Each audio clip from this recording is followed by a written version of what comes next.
gostaria de começar a nossa conversa, Tiago, até evocando certas palavras de ordem, uma espécie de conjunção de grandes eixos que talvez depois sim, um caminho um pouco inverso ao que sugeriu Marcelo para Efraim, que esses grandes eixos talvez nos levassem depois a uma leitura microscópica de seu trabalho, não é? E eu reuni certas palavras que me parecem interessantes para esse início de debate, ou seja, a ideia não é em nenhum sentido fazer um estudo exaustivo dessas palavras que são elas mesmas grandes eixos, mas imaginar de que modo elas atravessam o seu trabalho. E eu reuni 4, 5, 6, não é? Nós estamos aqui falando durante o intervalo sobre o valor fantasmagórico e o valor da ancestralidade que permeia seu trabalho. Eu havia selecionado outras palavras como mito, ficção, narrativa e paisagem, não para que elas estivessem aqui como elementos sobre a mesa, mas para que nós pudéssemos eleger uma ou outra e desse modo encontrar em suas vertentes mais improváveis alguma particularidade que o seu trabalho desenvolve em relação a essas palavras. E a primeira que eu gostaria de trazer para o debate, tendo em vista uma carga narrativa que seu trabalho carrega, que eu não quero em si reduzir a isso, mas isso é presente nos títulos, isso é presente na composição. Eu gostaria de dar início à nossa conversa com uma afirmação de uma figura que eu gosto muito de estudar com atenção, que é Maurice Blanchot, e no livro Por Vir, em determinado momento ele afirma algo que me interessa muito pensar, justamente por conta de certas incongruências em relação à definição de narrativa que aparece na arte contemporânea. Ele diz: narrativa não é relato, narrativa é acontecimento. Pensando em diferentes situações na sua pintura em que acontecimentos e relatos podem conviver, talvez por experiência própria, talvez pela presença de familiares ou de conhecidos ou de colegas, pela sua própria presença em algumas pinturas, mas também de figuras míticas. Quer dizer, é aí onde entra o mito, talvez, o mito como uma extensão do real e não como sua negação.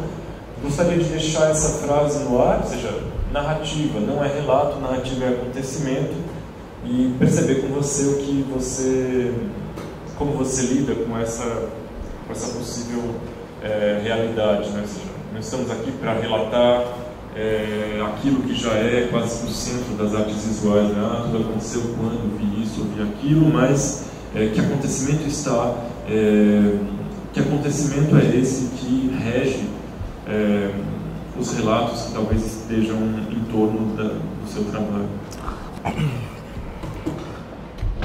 Bom, quando você falou isso do aspecto da narrativa como acontecimento, né?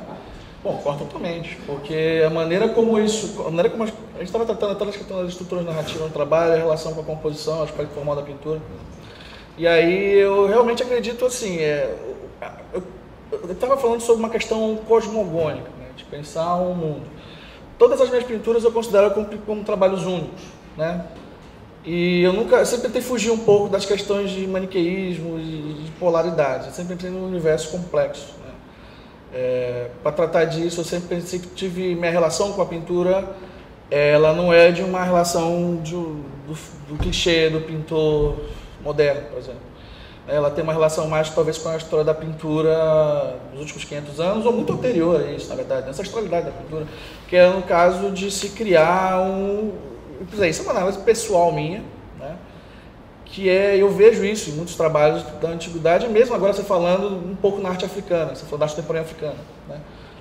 Que é a de realmente ter esse universo complexo que abrange o mundo, né?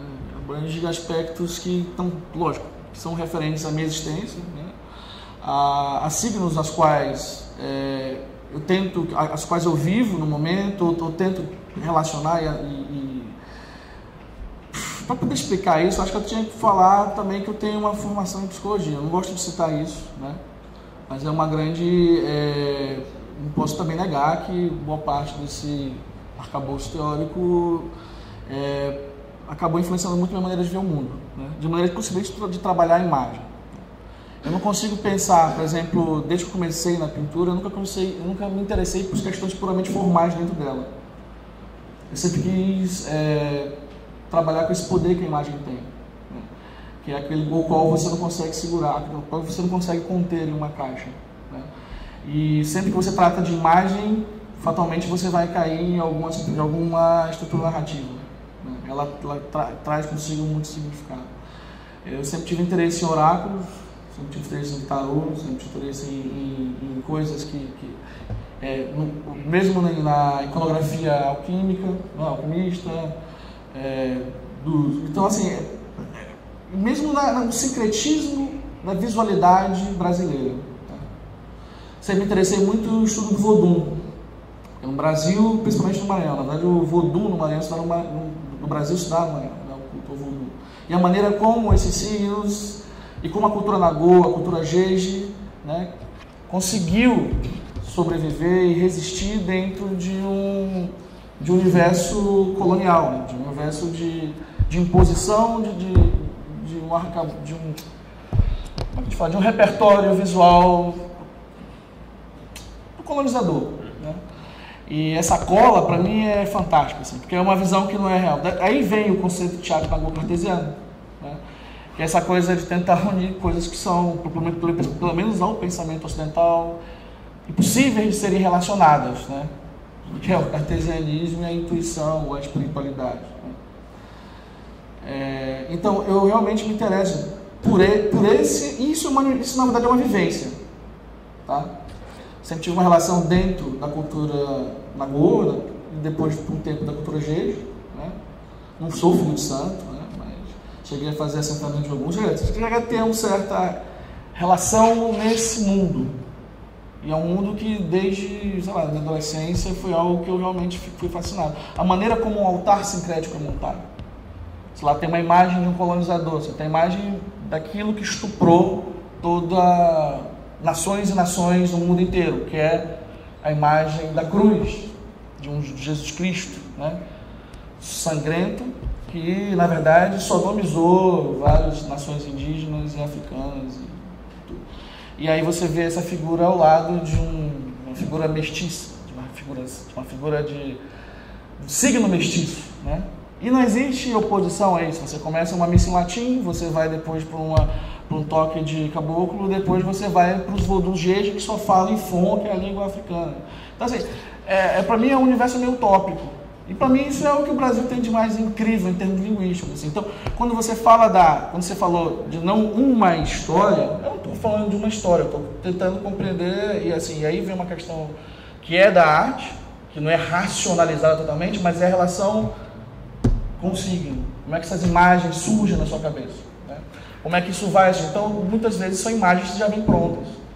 A diferença é que muitos de nós não nos atemos a essas imagens, todos nós temos elas.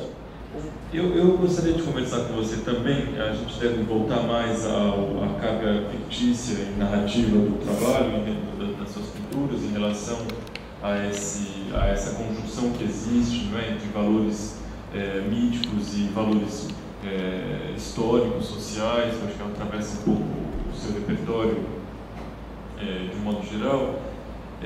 Mas eu gostaria de conversar com você um pouco sobre a espacialidade da obra, não pensando necessariamente no que pode ser justificável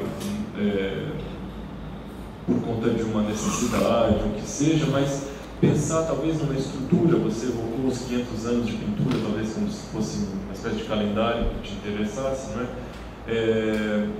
E pensar a monumentalidade a partir de um dado histórico, ou seja, no momento em que a pintura recebe a monumentalidade como um aliado do banal, não é? Basta pensar nos dilemas entre Thomas Couture e Courbet, quando um resgata do outro uma monumentalidade para falar do banal. A monumentalidade na pintura contemporânea é um dado que se encerra, quer dizer, não é um dado que pode dar início a um debate, mas ao mesmo tempo me parece que existe uma carga instalativa nessa pintura, que se lá com Thomas Couture era exclusivo de narrativas históricas ou alegóricas, eu imagino que você esteja muito mais aliado à escola de Courbet nesse sentido, indo para o banal e para a alegoria do mundo, mas existe ao mesmo tempo uma distância gigantesca do repertório desse artista realista quando entra para o seu trabalho uma complexidade, seja por meio da escolha de títulos ou por essas composições que escondem camadas, não é, que você voluntariamente deixa de... que você voluntariamente esconde em favor de outras que surgem durante a produção. Então eu queria encontrar com você um meio termo para a gente pensar ao mesmo tempo a monumentalidade que envolve essa história toda do século XIX e então o espaço mesmo da pintura, né, no seu trabalho, o espaço que ela necessita para ser exibida, não só o espaço que é diferente do Courbet, não é? Ele produz algo em seu sótão, lembram-se das diferentes camadas com as quais ele trabalhava, e depois as emendas, não é, na pintura, para expor temporariamente num espaço X, porque aquilo ali era o que ele dispunha na época. Olha, o que está em jogo aqui é muito mais um processo que já, claro, convive com as ideias instalativas, que a pintura não sai ilesa desse procedimento, ao mesmo tempo em que essa monumentalidade, quer dizer, ela esconde mais que mostra. Então existiria, me parece, uma escolha voluntária do monumental para esconder, quase como se o grande formato escondesse quando você busca essas camadas que escondem umas às outras. Eu não sei se eu fui claro, mas a ideia também não é essa, né? Vamos buscar o lema do Tom Zé, confundindo para explicar, mas o interesse era pensar nesse monumental e de que modo esse monumental que convive com as diferentes camadas que a própria pintura necessita para existir, né?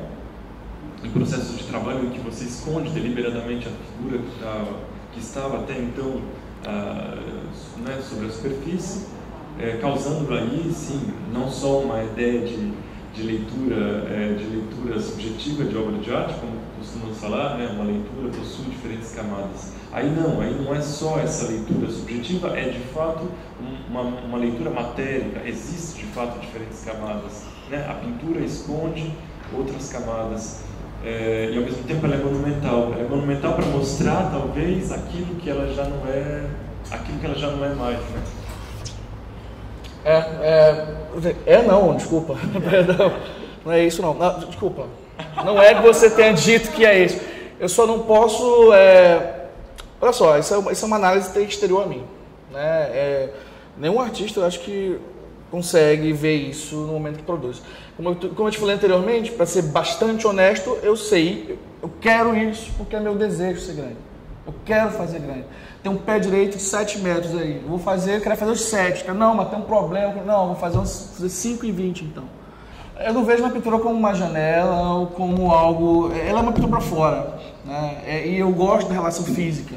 Eu gosto da matéria. Felizmente não dá para ter detalhes dessa obra aí, mas ela tem camadas grandes, assim, né? Como um curador, a gente está citando o Bonan falou, isso é uma escultura, agora, né? Então está saindo, é um trabalho que quer se impor mesmo, assim, um desejo de criar, é quase material de materializar esses elementos, de criar essa entidade, que é o trabalho de arte. Quer dizer, é uma relação diferente, não é uma pintura, eu nunca tive interesse em fazer uma pintura retiniana, né? Nem uma pintura... Eu sempre quis uma pintura que eu sentisse que aquilo ali existe, assim, que é carne, né? Eu gosto da carnalidade, né? Desde guri, na verdade, assim, meu pai era pintor e utilizava muito espátula, as massas de tinta, e eu adorava isso aí. Eu queria comer a tinta. Não estou lembrado direito agora que você falou. Era para falar da questão da monumentalidade, desculpa, a história da arte e o espaço, né? E uma monumentalidade que se... Desculpa. Uma monumentalidade que se resolve quando esconde. Ah, sim, isso.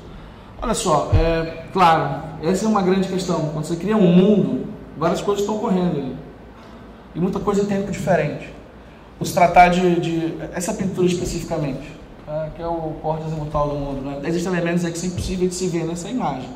É uma pintura que tem que ser presenciada. Em fotografia você não vai ver. Você não vai ver o signo da ONU. Você não vai ver assim, existem micronarrativas aí que tem envolvidas, né?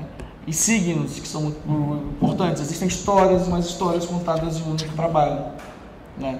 Isso me atrai muito, porque eu vejo a possibilidade de criar um universo e um espaço que é meu. E aí é que tá, eu não faço uma pintura para audiência, eu nunca vou fazer na minha vida, nem vou fazer nada por encomenda, eu não consigo fazer essas coisas. Eu tenho o meu universo, é meu. Não consigo fazer também trabalhos em colaboração, é um universo que é meu. Lógico, quando você tem uma composição barroca, você esconde muita coisa que está ali, né? E muita coisa está ocorrendo ao mesmo tempo. Aqui tem uma imagem que sintetiza tudo. Esse porco sendo cortado por esses bebês indígenas aí, com essas foices, né? Na verdade, acabou virando apenas um bebê, né? Uma foice cortando esse porco. Essa imagem em si só já me daria uma síntese daquilo que eu quis falar, né? Já quis falar isso, né? Mas, porém, eu tenho que criar todo um universo para isso, né? Assim, eu preciso que eu sinta que ele existe. Eu quero que ele exista. Então, a relação que eu tenho com a pintura, apesar de ser uma pintura a óleo, de ter uma relação com toda a história, a maneira que eu tenho com ela, eu não posso dizer que tenho... Eu não tenho uma influência direta. Uma vez um curador estrangeiro perguntou: você conhece uma pintura mais complexa que a sua? Aí eu falei: claro, sim, Jorge Mendorf. Ela trabalhava com Jorge Mendorf, é um artista que eu adoro. Ele falou: não, trabalhei com Jorge Mendorf durante, sei lá, 20 anos e não é isso, aqui é outra coisa. E eu não consigo ver um paralelo disso aqui. Assim, eu poderia dizer, isso aqui é um outro universo, isso aqui é uma outra coisa. E eu vejo, primeiro, isso é uma dificuldade assim, para mim. Assim. Parece que eu estou num barco só, não sei muito bem como dizer isso.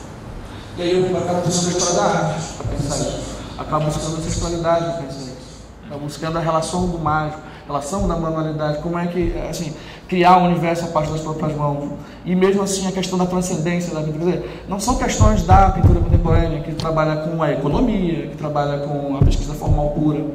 Ou mesmo quando trabalha com a narrativa, trabalha com questões de banalidade e de idiosincrasias que não me interessam. Assim. Eu sempre me interessei por aquilo que é a transcendência, que é o aspecto mágico, que é aquilo que é negado, e aí talvez por isso você faça a referência com a arte contemporânea africana, onde esses indivíduos, onde se pode manter uma certa identidade, de certa cosmogonia, né? Por exemplo, eu não sou um cristão típico, sou um cristão sincrético. E nem cristão, se for para ser sincero, eu adoro utilizar a imagem de Jesus Cristo sodomizando alguém. Então, apesar de não ter nada contra, sabe, assim, contra o cristianismo, pelo contrário, a formação é cristã. Mas é a complexidade de se compreender isso. Bom, imagens clichês coloniais também me interessam muito, como é o caso dessa Índia, né? Né? Sempre as imagens da América ou da África são feitas de mulheres, né? Assim, nunca existe o falo de um poder, né? O falo negro, o falo indígena. Né? É sempre, na verdade, a subjugação do macho colonizado e a fêmea deliciosa para ser procriada os filhos, né? Uma raça de bastardos que vai e ali construir uma civilização servil ao império. E é mais ou menos isso numa escala. E a gente ainda tem essa lógica até hoje, né? O indígena brasileiro ainda é considerado um, não em nações, não em etnias totalmente diferentes, não como um país multiétnico, pelo contrário, o índio é uma coisa só e o quilombola é um vagabundo, assim, existe toda uma exclusão assim, daquilo que é. Para ser tratado do que é Brasil, do que é uma civilização pós-colonial, né? Você esbarra em vários conceitos que são. Na verdade, eu acho que eu estou antecipando talvez uma pergunta sua, né? Que seria acerca da construção daquilo que eu estou tratando de signos. Então, eu vou deixar você perguntar, eu acho. Não sei, porque senão eu vou falar aqui durante horas aqui. Pode ser, mas a gente... Não, eu vou falar de outra coisa, porque senão a gente vai ficar blá, blá, falando aqui. Mas a gente não ensaiou. Não ensaiou não, mas é porque as pessoas sempre questionam. Eu não ensaiou nada, na verdade, né? Não, não ensaiou absolutamente nada, mas eu realmente gostaria de pensar com você sobre um outro assunto que me interessa muito. Eu falei dos grandes eixos, paisagem é um deles. por considerar que talvez exista no seu trabalho talvez um interesse pela paisagem que se constitui pelas suas entranhas, né? A ideia talvez de paisagem, claro, como sabemos, o século XIX também utilizou para a construção de civilização, né? Então era assim, você manipulava a natureza, construía alguma paisagem típica e ela dava início a uma ideia X ou Y de país, não é? Isso ocorreu com o Brasil, naturalmente. Quando se tratava de pensar, não é, a especificidade desse lugar. Considerar hoje que existe em seu trabalho talvez um interesse por uma paisagem que é sempre, cuja matemática não é proporcional, então ali, no momento em que a alegoria recebe o primeiro plano da pintura, que a alegoria ou essas personagens, né, recebem o primeiro plano da pintura, que, né, poderia ser uma pintura de paisagem ao mesmo tempo, quer dizer, existem algumas figuras que aparecem no primeiro plano e que desvirtuam essa ideia de paisagem idílica, ou de paisagem ideal para a construção de civilização. Me parece que é nesse momento, talvez, que essa conversa que você, que eu não quero te interromper, pelo contrário, seria um prazer voltar a te ouvir sobre esse assunto. Parece que é nesse momento, talvez, que existe aí uma ideia de construção de pensamento brasileiro, que foi inclusive o que iniciamos com Marcelo hoje em relação a Efraim e a Rufino, né, de uma brasilidade que talvez venha se construir pelas entranhas do país, né? E eu me lembro de um texto de Oswald de Andrade que me interessa muito para esse tipo de assunto. O Oswald que estava justamente interessado, né, em questões também de construção de identidade nacional. Em determinado momento, profere algo que me parece essencial para pensar agora. Ele dizia: nós nunca escrevemos o que houve, mas o que houve. O houve do verbo haver, de ouvir. Lembram-se disso, né? Isso é dito em 23. Talvez aqui exista um pouco disso que eu já chamava de lisibilidade, né? Alguma coisa que não é lida em seu trabalho, embora haja, então, não o que houve, mas o que se ouve. Ou seja, é o que é possível ver nessa paisagem brasileira, tão marcada por diferentes situações controversas a esse ambiente, né, de belezas naturais, etc. Então, diante dessa beleza natural, que se constitui por uma luz única do sertão, por uma luz especial no Nordeste brasileiro, uma vegetação vasta e riquíssima, o que está por trás dessa construção ideal de paisagem brasileira talvez seria justamente o contraponto. Seu trabalho é uma questão, quando se coloca como num exemplo como esse, em primeiro plano, né, em um manguezal, essas figuras, cada uma com suas particularidades. Né? Legal você botar esse trabalho especificamente, porque na verdade isso é uma paisagem puramente subjetiva, assim, paisagem subjetiva. Muito menos a luz. Mentira, né? Eu já pintei muito fotografias e procurei sempre uma luz do local onde eu vivo. Mas para mim, todas as pinturas são subjetivas. Essa pintura especificamente é importante, porque de fato é uma paisagem, assim, algo que eu quis criar. Mas isso aqui é o outro lado do mangue. É uma paisagem espiritual, na verdade. Isso aqui foi interessante, porque eu sempre me interessei pela questão fenomenológica de como se tratam essas conversas no trânsito. E essa foi uma imagem, foi uma lição que eu tive existencial de uma entidade chamada Teresa Lego, né, que há muito tempo eu converso. E ela está representada, ela se amou, com os peitinhos novos, porque ela é meio coroa. E aí, uma das coisas que tinha eram essas relações simbólicas, que apareciam em imagens diretas, imagens de pontos do mangue. Na região do Maranhão, quando os negros fugiam das fazendas, eles iam para o mangue, um lugar, a região que mais tem manguezal de linha contínua do mundo é o Maranhão. Então, o mangue tem uma importância muito forte dentro da religião voodoo e dentro dessa cosmogonia, de como entender como o homem é feito. Então, o mangue, até para se criar e pensar o corpo, eles pensam, não é deles, perdão. Se pensa o mangue, a terra, o lodo. Mas não é o lodo espiritual, é o lodo de construção, materialização. Então, quando eu quis fazer isso, quando eu fiz esse trabalho, eu pensei nessa caminhada, nesse cavaleiro de espadas que cruza o caminho entre o mar, que é do Atlântico, que é da vinda desse... As iconografias de negro no Brasil sempre tiveram o Atlântico no fundo, para mostrar que não são negros da terra, né? Os negros da terra são os indígenas, né? São as etnias, milhares de etnias que aqui habitaram e que habitam. Porém, essas nações que vieram para cá escravizadas vieram do Atlântico. Então, sempre tem uma autonografia ativa. Então, eu gosto de tratar isso sob uma perspectiva histórica sempre. Os elementos, todos os elementos no trabalho, para mim, são muito importantes na construção deles. Por isso que muitas vezes existem camadas sobre elementos que eu já coloquei. Eu acho que talvez nesse intervalo eu cheguei a falar para você sobre uma questão que vem me remetendo já há muito tempo, que é, eu sempre me preocupei muito com as estruturas narrativas, que é no caso de como colocar os signos desse trabalho para tratar do que eu quero falar, sei lá, daquilo que eu estou encontrando como caminho, e em detrimento do aspecto formal, às vezes, da composição. Então, esse é um problema que eu venho tendo que resolver, porque eu tenho ainda uma relação com a pintura e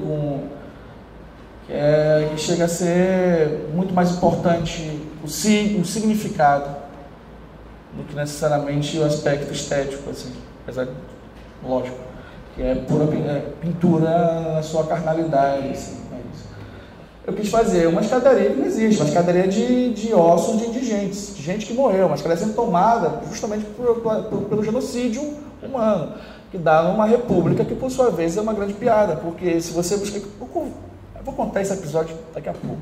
Vocês sabem muito bem, lógico, que a monarquia, os caras que trabalhavam no gabinete imperial, que aconteceu a república, o povo brasileiro, que seria o povo com L logo, né, que é essa escadaria indígena, não sabe, não está nem aí para a diferença entre república e monarquia, porque as elites sempre foram aquelas que estão no poder historicamente e essas que se mantêm. Então essa república é falsa. Ela se dá em cima daquilo ali, né? Essa escadaria funda, e é lógico, sobre um terreno que é um terreno instável, um terreno de mortos, de cadáveres, né?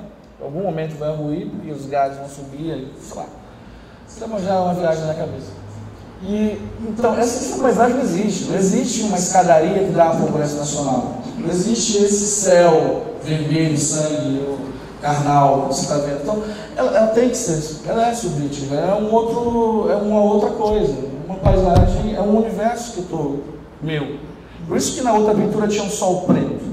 Esse sol preto não tem nada a ver com arianismo, não tem nada a ver com teoria ariana. Não tem. É um sol negro no sentido de um avesso do sol, de um outro lugar. Tanto que tem luz. É um avesso. Eu gosto de utilizar isso para mostrar para isso não é. Isso é um outro lado. Isso é uma outra dimensão da parada. E aí a gente estava falando que o único cara, talvez na contemporaneidade, que a gente vê fazendo isso é Matthew Barney, assim, de querer pensar o mundo, né, dele. O Matthew Barney é o cara que talvez eu tenha uma referência.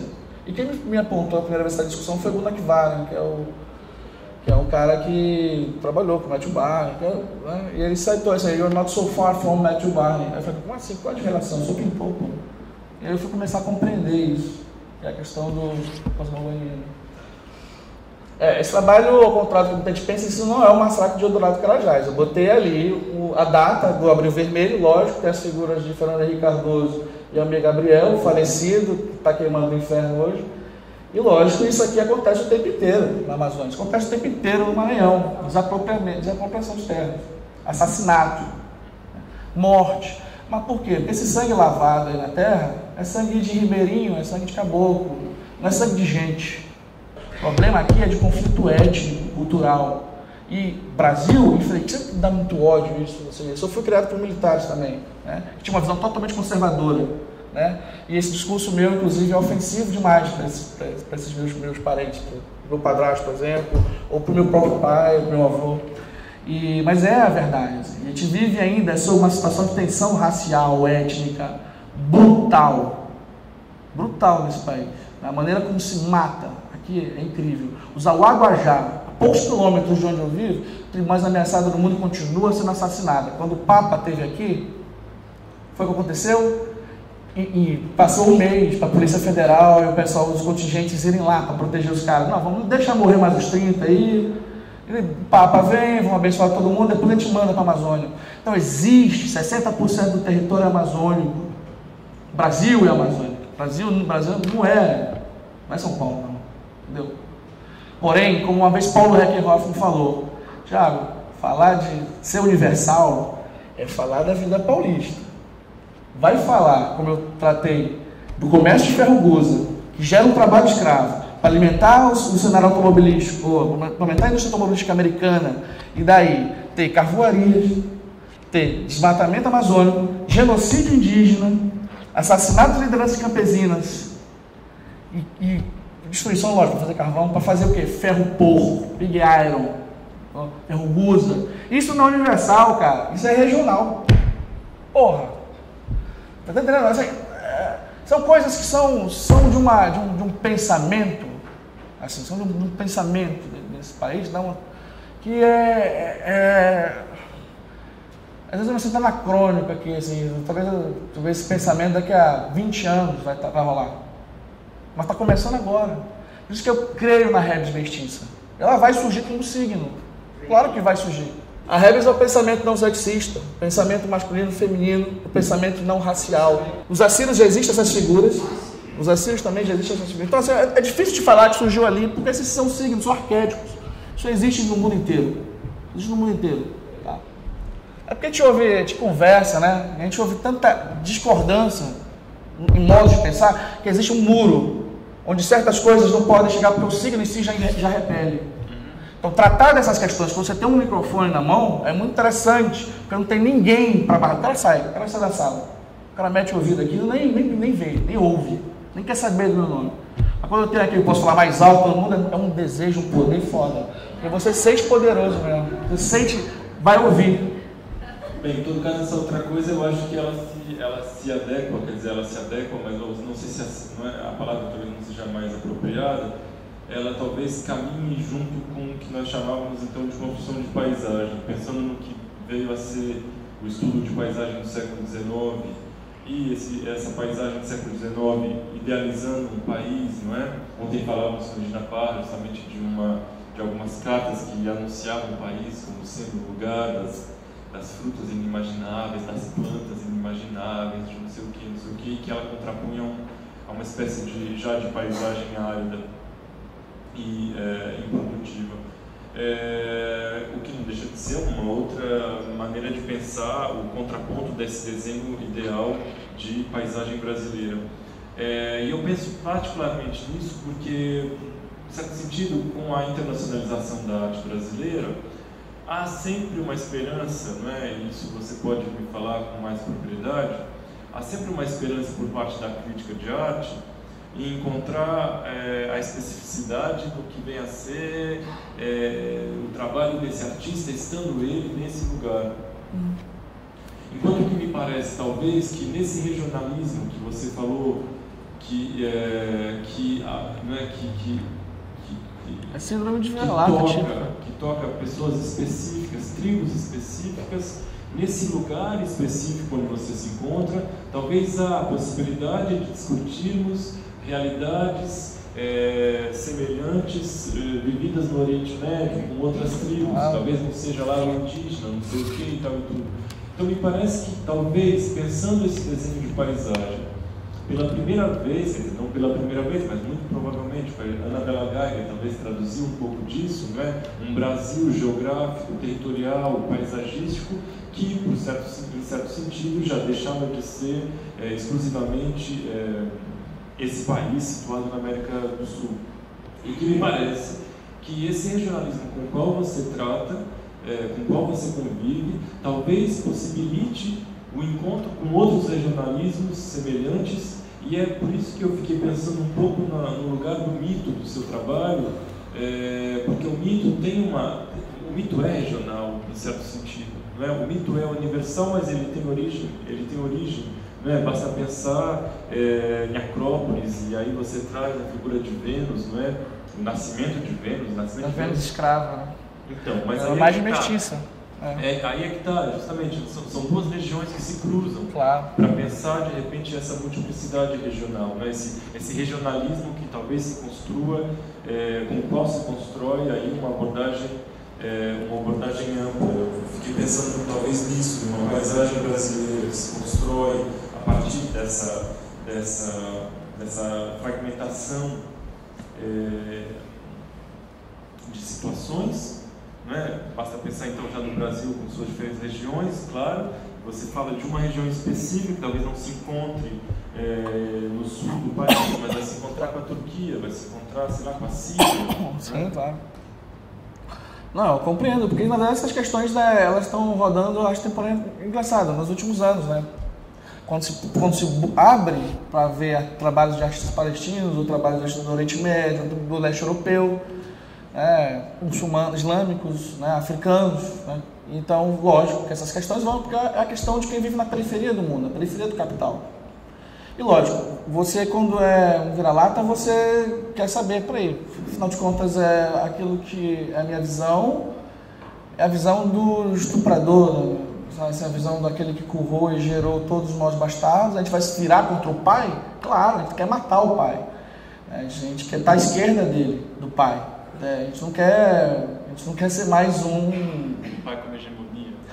Não, a gente quer tomar o lugar desse bastardo, desse progenitor, e quer construir um mundo e uma própria prole identitária minha, quer ser Abraão, sei lá. Então, é mais ou menos isso, assim. Eu acredito que o lugar, por exemplo, de um mestiço, e eu estou falando se você é branco, você é índio, se você não é isso, culturalmente, daquele que é filho de colono, né, ou descendente do colono, ou mesmo do nativo, que sofreu estupro colonial, ele se mantém ali como tentando se impor no mundo. Eu quero ter uma identidade no mundo que não é uma identidade europeia. Eu não tenho nada a ver com o europeu, cara. Não tenho nada a ver.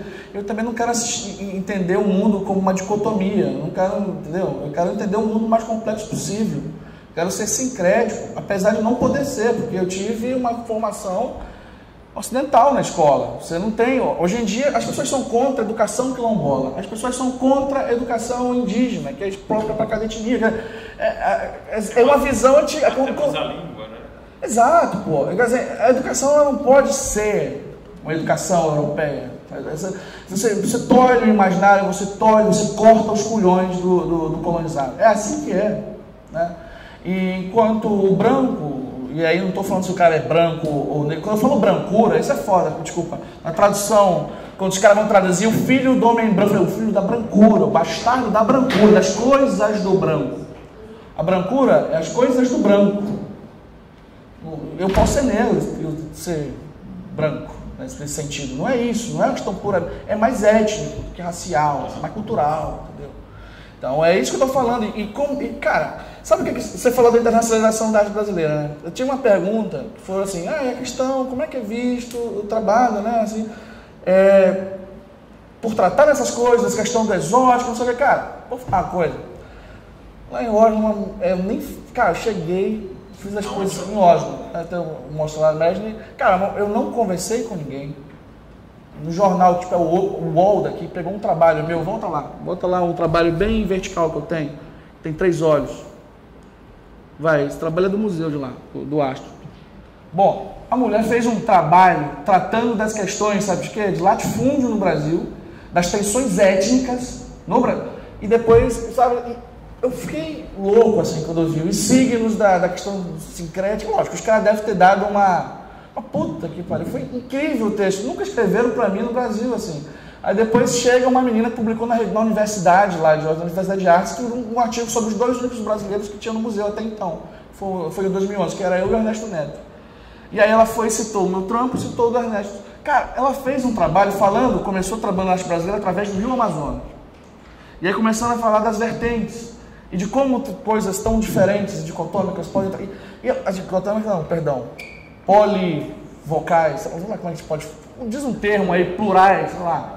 Como essas coisas convivem dentro de um universo tão rico e incrível e culturalmente tão distinto como é o Brasil. O Brasil não é homogêneo e nunca será. O problema é que a gente tem um direcionamento muito homogêneo. Uma maneira de pensar o Brasil a partir de um país que é centralizado. Esse é o grande problema da América Latina, talvez, centralização dos países. E aí você tem uma mídia que ela é, como o Paulo falou, Avenida Paulista, não é regionalista, pelo amor de Deus. Aí você fala de um acontecimento na periferia desse país, que por sua vez tem uma instância global, histórica, incrível, assim, que tem todo... Isso é regionalista. E aí vai me dizer que é lá fora que estão nos vendo como exótico? Nós é que nos vemos, é a vergonha, isso é um ranço de colonização, tem que ser do branqueamento, uma coisa que vem lá Nina Rodrigues, que por sua vez é maranhense, vou falar que é baiana, mas é da minha terra, Nina Rodrigues, e que tinha esse pensamento de Gobineau, né? E Gobineau ainda pior. E Gobineau, quando veio Dom Pedro II, ela falou: isso aqui não tem futuro nenhum, não. Não tem raça pura, que é a melhor distinção das raças, isso são todos mestiços. Mas aí a resolução era o branqueamento do Brasil. Então vamos trazer vamos trazer o povo aí do Japão, o Japão não vai se misturar, vamos trazer italiano, vamos trazer alemão. E aí você constrói os guetos. Então os miseráveis europeus se tornam uma espécie de elite no Brasil, e os da terra são subalternos. Assim. A gente replica um modelo de... São vários modelos de relação colonizado-colonizado. Nunca é incrível, assim, são vários. Não é um. Eu estou citando isso aí porque para mim é muito chocante. É mais forte dessa região. Né? Sul, Sudeste talvez. No Nordeste a gente tem uma situação muito pior, que é da manutenção das oligarquias, do pensamento escravista e o pensamento do bom selvagem, que é aquela coisa meio estranha de que aqui não tem racismo não, mas vai lá menino, vai fazer isso aqui, entendeu? Tipo, eu quero ir no latim da casa. Existe toda uma situação perversa que também é escrota. E que também vem dessa base da nossa fraternidade, um povo fraterno. Meu irmão, o século XIX foi sangue inteiro. Que mentira, cara. Foi sangue pra caceta. E até hoje tem sangue em toda parte. E revoltas acontecendo. Os grandes movimentos sociais estão na Amazônia. Ninguém fala de 30 anos de Carajás. O Carajás é um buraco enorme que está acontecendo na minha região e que está expropriando, matando... E milícias sendo contratadas pela Singenta, pelas grandes multinacionais, né, que trabalham com a questão conjunto com os ruralistas, com a questão dos estrangeiros. Existe toda uma situação colonial que não é pau-brasil, meu irmão, é minério, mantém-se a mesma lógica. Engraçado você falar de 500 anos de pintura, né? 600 anos por ali, e que é 500 anos e tantos de Brasil, assim, não de Brasil, de estupro colonial nas Américas. Algum tempo. E eu gostaria de passar agora sim para uma segunda etapa, eu acho, aí retomando assuntos talvez mais de outros períodos do seu trabalho, que diz respeito talvez a esse interesse que você mantinha, guardava consigo em determinado momento, que era o dessa autorrepresentação fantasmagórica, né? Uma presença de si, quase como se aquilo não fosse outra coisa senão a impossibilidade de representar, né? Ou seja, então o autorretrato que já era para Courbet de novo, mas para tantos outros artistas, a própria ideia de negação da representação, aquilo já anunciava a impossibilidade de se colocar diante do mundo sendo retratado por si mesmo. Me parece que nesses trabalhos em que você se coloca, não é, em situações as mais variadas, existe de alguma maneira aqui alguma condição espectral? Cara, é difícil falar disso sem ter que tocar em episódios pessoais. Eu não vou entrar tanto nisso, mas vou te falar que a autorrepresentação ela começou com uma questão de catarse mesmo, pictórica. Assim. É uma coisa que eu nunca imaginei viver de arte, isso para mim era impossível. Esses trabalhos, inclusive, são na minha fase pré-galeria, né? E eu fazia um doutorado em psicologia que eu já abandonei, assim, então tinha uma trajetória acadêmica muito pífia e assim, ridícula, porque eu odeio hoje a psicologia com todas as forças, apesar de ler, assim, estudar pra caramba, mas não quero essa vida acadêmica pra mim, porque não dá, nós temos dois cérebros, né? E agora eu estou usando mais um que o outro. E a minha representação era mais ou menos uma coisa que, assim, eu não conseguia mais negar, eu sou pintor, cara, assim, eu realmente penso a pintura, eu não estava conseguindo me enquadrar dentro de uma cena de 2000, onde a pintura era meio execrada entre nós. Esse foi um boomzinho comercial que surgiu, e eu acho que eu entrei no bolo, no balaio ali. O pessoal me tomou como mais um bunda mole de uma FAAP, não é da FAAP daqui, mas tipo, deve ter uma FAAP por aí, e aí vai sair o pintorzinho lá para ganhar uma grana. E eu acho que foi mais ou menos isso. Nessa circunstância caótica, eu acabei podendo viver de arte. E eu sempre, assim, o fato de eu colocar, assim, quando eu me coloco na pintura, naquele momento, me parecia muito importante me representar. E aí uma análise que eu faço hoje, porque na época eu fazia, tem que lembrar que isso sou eu falando, assim, parecia que eu tinha que, sou eu, assim, lógico, isso era uma questão muito pessoal. Era um trabalho chamado Ciclo do Cão, onde tinha essa relação conjugal, né, em relação do papel do signo e tal. masculino e feminino, as pressões de tentar romper o teto de uma relação, né, monogâmica com o meu fardo quebrando o teto, assim, tipo, foda-se Deus e tal. Mas era uma coisa meio de catarse, assim, basicamente. Mas aí o trabalho foi crescendo um pouco mais, saindo dessa questão do sexo, do gênero, uma questão do político, e foi para uma questão um pouco mais histórica e espiritual. Foi um momento que eu estava estudando muito essas questões de oráculo, e uma coisa que me interessava muito da imagem como arquétipo que acessa certos conteúdos afetivos, né? Estava tendo uma influência na época, a minha formação foi toda behaviorista, analítica empírica. Eu estava me interessando por psicanálise, que era um dogma dentro do meu departamento em Belém do Pará, e aí eu estava em São Luís, e me parecia que eu estava fazendo uma coisa errada, assim, sabe? Pô, como é que o cara estatístico, trabalhando com isso aqui, vai agora estudar uma coisa que nem ciência uma escola de pensamento, e me interessando por Jung, principalmente.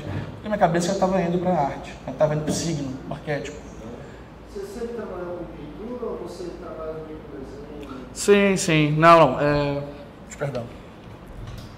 Cara, inclusive eu não posso mostrar meus projetos atuais, eu trabalho com dimensional também, né? É porque eu estou mostrando coisa antiga. Mas eu sei isso, assim, como é que surgiu? Bom, é difícil de falar, né? Porque assim como no caso do Efraim, que teve uma relação manual, nas crianças também tive, né? Relação com óleo. Oi? Não, com óleo mesmo.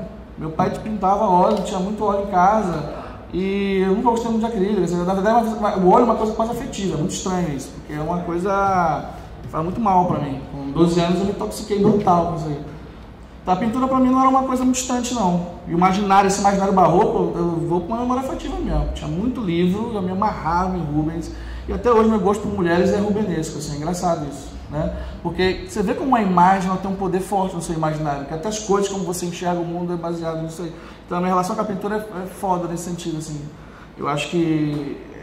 E é uma coisa meio behaviorista, né? Porque os behavioristas acreditam que é o espaço, né, o ambiente que forma o homem. Lógico, eu não acredito nisso puramente, que isso é bobo. Assim, já superamos essa discussão. Porém, é uma questão que eu já analisei, assim, mesmo estudando psicologia, assim, como o meu repertório visual foi baseado nisso aí. Eu me interessava por quadrinhos, sempre fui um louco por graphic novel, fazia quadrinhos na infância. Cheguei a fazer alguns trabalhos de objeto, porque eu, na década de 90 eu trabalhava com algumas coisas de objetos dimensionais. Mas meu trabalho maduro mesmo é na pintura, assim, eu considero minha tradição, minha trajetória em 2008. Eu participei de muitos projetos, assim, tipo Funarte, Prima Obra, que nem existe mais, né? Salão Paulista, que tinha aqui, tá? Em 2000 eu tinha, 19, 20 anos, mas eu não era pintura, assim, eu pintava, mas eu pintava por tesão. Mas eu era aquele, eu sabia que eu me sentia culpado por pintar, olha a merda. Porque a pintura, eu falei assim, cara, eu sou do Maranhão, eu sou totalmente, eu vou pagar de anacrônico, sabe coisa de quem tem problema, até eu aceitar, eu ser pintor, era difícil, cara. Você fala do Rubens, de barroco, assim, como que qual a sua filiação, assim, que você considera, assim, dentro da história da arte brasileira? Como que é essa história da filiação? Assim? Porque eu sou baixado. Pois é. Baixado, mas de quê? Não, cara, eu não sei te falar, sinceramente.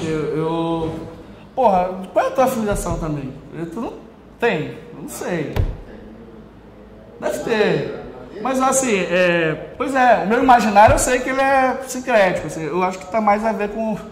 eu acho que não tá na arte. Não tá na arte. O Rubens está na maneira como eu trabalho. O Rembrandt, pelo qual eu queria muito ser, sabe? Porra, eu queria ter vivido, ser assistente de Rembrandt, sei lá, ver ele se afundar na merda, sabe, assim, pintando a melhor pintura quando eu tava fudido. Mas triste por isso. Mas eu queria, porra, eu sou fã de Delacroix, e vejo em Delacroix esse burguês que não queria ser burguês, queria ser um revolucionário, de certa maneira, e que chora, e ficava puto por não ter ido pro 18 Brumário, sabe assim? E pinta lá aquela porra. Quer dizer, eu tenho esses caras, assim, que eu acho que são caras que eu vou falar. Agora, o meu imaginário, eu acho que assim, eu bebo na fonte da mitologia urbana, assim, no sentido e na maneira do dia a dia, cara. Como você falou, isso tudo aqui é meu universo visual, pô. Isso é tão enriquecedor quando você consegue parar de ser racionalista em relação ao signo e tentar viver a experiência. É uma coisa que Jung já fez isso no livro vermelho. Você vê Jung, a família não quis mostrar esse livro durante 80 anos após a morte dele. Quando você vai ver, ele utiliza o Gilgamesh, não é o nome Gilgamesh, porque ele leu o Gilgamesh, a tradução errada em alemão, mas ele falou, em alemão eu aprendi assim, como você falou no negócio da infância, né, da memória afetiva. É esse cara que eu conheço, não é o Gilgamesh. E aí você faz aquela narrativa, bota Elias ali no meio, isso são os arquétipos, o poder do arquétipo, cara. Porque em todo lugar é a mesma coisa, não existe raça, não existe, é uma única espécie humana. Então o nosso cérebro vem de uma evolução incrível, por isso que eu gosto de ter essa relação. Eu não acredito puramente numa espiritualidade total, mas eu acredito nesse universo mental, onde esses fenômenos, esses mitos habitam, onde essas conversas em transe vão surgir. Se existe ou não, se o transe é um fenômeno puramente neurológico, claro que é, pô. Porém, eu gosto de ter a fé de que eu estou conversando com alguém mesmo. Com Dona Teresa Légua, que é minha mãe espiritual, e já aparece com o seu Chico das Entranhas, tá entendendo? Com os caras brabos, que querem dar porrada, mas que é meu amigo meu, entendeu? Então, quando eu faço merda. Então, assim, tem essas coisas, assim, que é uma relação que só a gente tem, que o africano tem, que a gente falou, arte terceiro mundo, cara, que é a visão não dicotômica, não colonial. Eu não sei te falar, não sei te falar mesmo. Gostaria de fazer uma pergunta. Como que é a sua relação com o mercado de arte, né, de venda de arte, sempre que você é representado por galerias, né, e sendo que você faz críticas justamente a esse público, né, comprador da sua arte? Tá, vou responder. Isso é uma pergunta interessante, eu sempre gosto de falar sobre isso, mas eu não vou tentar ser o mais breve possível. Isso é a contradição, tá? Eu tenho uma sorte, e eu acho que o fato de eu produzir poucos trabalhos, é uma questão pragmática minha, me faz conhecer algumas pessoas que detêm esse trabalho, porque isso vira um pouco fetiche, a gente está tratando isso aí. Essa relação do fetiche é absurda, porque o artista um pouco liga para essas coisas. O fetiche me parece uma maneira meio capital mesmo, de um sistema, de uma economia do afeto, assim, do cara querer deter até a alma do artista, assim, né? Agora, se isso me mantém para poder produzir e viver nesse universo, eu tenho que viver nessa contradição. Porque não existem bolsas para artistas nem mecenatos, infelizmente. Eu acho que é muito coisificar o objeto de arte, infelizmente, é como a gente coisifica aí os afetos, né? Como a gente coisifica até amizades hoje, assim, não é hoje, porque não sempre foi assim, né? Porém, dentro de um sistema onde se acredita que existe a separação entre os homens, porque de fato existe, onde existe a competição entre vencedores e perdedores, que o tempo inteiro você vai no aeroporto, você vai ver lá, tem empresas vencedoras, seja um grande gestor, blá, blá, blá, blá, blá, e as galerias se comem umas às outras, eu vou tomar o arte daquela galeria, eles vivem no sistema. Quer dizer, eu não quero compartilhar disso. Ao mesmo tempo, eu tenho que fazer parte disso se eu quero realmente me dedicar. Esse é um mundo cão, né? Agora, uma coisa é você pensar em não ter a liberdade de fazer um trabalho para uma audiência, e outra coisa é um cara que pensa totalmente diferente de mim, ter fetiche por isso, para mim isso é uma coisa psicótica, uma coisa muito estranha. Mas isso acontece, cara. Acontece. Esses diabões aí são nihilistas. Acreditam em nada. Tchau. Tchau não, tchau pessoal. Tá? Tchau.